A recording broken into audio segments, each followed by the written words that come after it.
नासिर और सारा की शादी को अभी एक सप्ताह ही हुआ था और वे अपने नए जीवन की शुरुआत का जश्न मनाने के लिए मुरी के खूबसूरत इलाके में जा रहे थे। चिनार के पेड़ों के बीच बसा एक पुराना लेकिन खूबसूरत होटल उनका गंतव्य था। होटल पहुंचकर दोनों ने अपने कमरे में प्रवेश किया, जो बड़ी खिड़कियों और बाहर के सुंदर दृश्य के साथ और भी सुंदर लग रहा था। सारा ने खुशी से कहा, ये जगह सचमुच स्वर्ग के टुकड़े जैसी दिखती है। नासिर ने मुस्कुराते हुए कहा, ये हमारे प्यार के लिए सबसे अच्छी जगह है। पहला दिन अद्भुत था। उन्होंने क्षेत्र का दौरा किया, घुड़सवारी की और शाम को एक पारंपरिक रेस्तरां में रात का खाना खाया। वे रात को होटल लौटे और कमरे में आराम किया। सारा बिस्तर पर लेटी हुई थी, तभी उसे खिड़की के बाहर एक अजीब सी धीमी आवाज सुनाई दी। पहले तो उसे लगा कि यह हवा का शोर है, लेकिन फिर उसे लगा कि यह कोई लड़की हंस रही है। सारा ने नासिर को जगाया, नासिर, क्या तुम्हें वो आवाजें सुनाई देती हैं, जैसे कोई लड़की झूला झूल रही हो? नासिर ने ध्यान से सुना, शायद हवा चल रही है, चिंता मत करो। लेकिन सारा संतुष्ट नहीं थी। उसने खिड़की का पर्दा हटाया तो सचमुच लॉन में लगे झूले पर एक लड़की बैठी थी। वह करीब 20 साल की लग रही थी, लेकिन जब उन्होंने उसका चेहरा देखा तो उनकी सांसें थम गईं।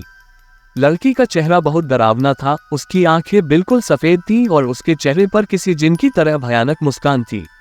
अगली रात फिर वही आवाजें आईं और इस बार सारा ने जल्दी से नासिर को जगाया। नासिर, वो फिर से वापस आ गई है। नासिर ने टॉर्च उठाए और दोनों बाहर चले गए। वह झूले की ओर बढ़ा, लेकिन वहां कोई नहीं था। लेकिन पलना लगातार हिल रहा था, मानो कोई जाग गया हो। ये नजारा देखकर सारा डर गई। नासिर ने होटल के कर्मचारी से बात की तो उसने कहा, सर, यह होटल एक शांत जगह बना है। कई मेहमानों ने इस लड़की को देखा है। वह या तो झूला झूल रही है या सड़क पर चल रही है। प्रकट होता है और फिर अचानक पहाड़ियों में गायब हो जाता है। उद्धरण चिन्ह। ये सुनकर नासिर और सारा ने फैसला किया कि उन्हें तुरंत होटल छोड़ देना चाहिए। वह तुरंत लाहौर वापस चला गया। घर पहुंचकर दोनों ने राहत की सांस ली। सारा ने कहा, शुक्र है कि हमने वह होटल छोड़ दिया। वह जगह वाकई बहुत घृणित थी। नासिर ने हंसते हुए कहा, अब हम अपने घर में सुरक्षित हैं। लेकिन उसी रात जब सारा सो रही थी तो उसे खिड़की के बाहर हंसी की वही आवाजें सुनाई दी। उसने सावधानी से आंखें खोली और बालकनी में वही लड़की खड़ी देखी। नासिर, सारा चिल्लाए, वह वहां है, लड़की यहाँ है। नासिर ने आंखें मली और खिड़की की ओर देखा। कौन? सारा, क्या कह रही हो? लेकिन सारा का चेहरा सफेद पड़ गया। वो हमें यहाँ छोड़ने भी नहीं आई। नासिर ने तुरंत टॉर्च उठाए और बालकनी की ओर चला गया। वहां कुछ भी नहीं था, लेकिन सारा के शरीर में एक सिहरन दौड़ गई। अगली सुबह सारा ने नासिर से कहा, हमें इस जगह से कहीं दूर जाना होगा, मैं अब यहाँ नहीं रह सकती। नासिर ने उन्हें आश्वस्त किया, हम जल्द ही कहीं और शिफ्ट हो जाएंगे, बस थोड़ा समय दीजिए। लेकिन वो लड़की मानो उसका पीछा कर रही थी।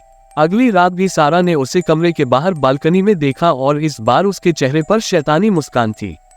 वह लड़की अब सारा के मन में घर कर चुकी थी और उसे हर रात उसकी मौजूदगी का एहसास होता था। नासिर ने कई जगह तंत्र मंत्र और ताबीज किए, लेकिन कोई असर नहीं हुआ। पिछली रात जब सारा ने लड़की को दोबारा देखा तो वह चिल्लाते हुए कमरे से बाहर भागी। वह हमारे पीछे आए हैं नासिर, वह हमें मार डालेगी। नासिर ने उसे पकड़ लिया और कहा, सारा, शांत हो जाओ, ये सिर्फ तुम्हारा भ्रम है। लेकिन सारा के लिए यह कोई भ्रम नहीं था। इस डरावनी लड़की की छवि अब उसकी आंखों में हमेशा के लिए बस गई थी और वह उसे हर जगह दिखाई देती थी। वह इस डर से कभी बाहर नहीं निकल पाई। अपनी पत्नी को इस हालत में देखने में बेबस नासिर ने आखिरकार मान लिया कि उनकी जिंदगी कभी भी सामान्य नहीं हो सकती। वह लड़की हमेशा उनके साथ रहेगी, चाहे वे कहीं भी जाएं।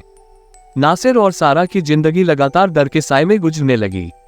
लड़की उसके सपनों में आती थी, जागने पर दिखाई देती थी और उसके हर पल को भयावह बना देती थी। वह एक ऐसी प्राणी थी जो उन दोनों को कभी नहीं छोड़ने वाली थी। लेकिन नासिर ने भी हार नहीं मानी और एक बहुत ही धार्मिक व्यक्ति से संपर्क किया, जिसने सारा को प्रार्थनाएं दी, जिससे धीरे धीरे उसके जीवन से झूले वाली रहस्यमय लड़की का भूत दूर हो गया और नासिर और सारा को शांति मिली। 1 साल बाद गर्मी के मौसम में जब सारा और नासिर मरी की पहाड़ियों में घूमने आए तो उन्हें तसल्ली हुई कि पिछली बार की तरह रहस्यमयी लड़की नहीं दिखेगी। नासिर गाड़ी चला रहा था, तभी उसने अचानक देखा कि एक रहस्यमयी लड़की सड़क के नीचे ग्रीन बेल्ट से थोड़ी दूर चट्टानों पर खड़ी है और उन्हें देखकर मुस्कुरा रही है।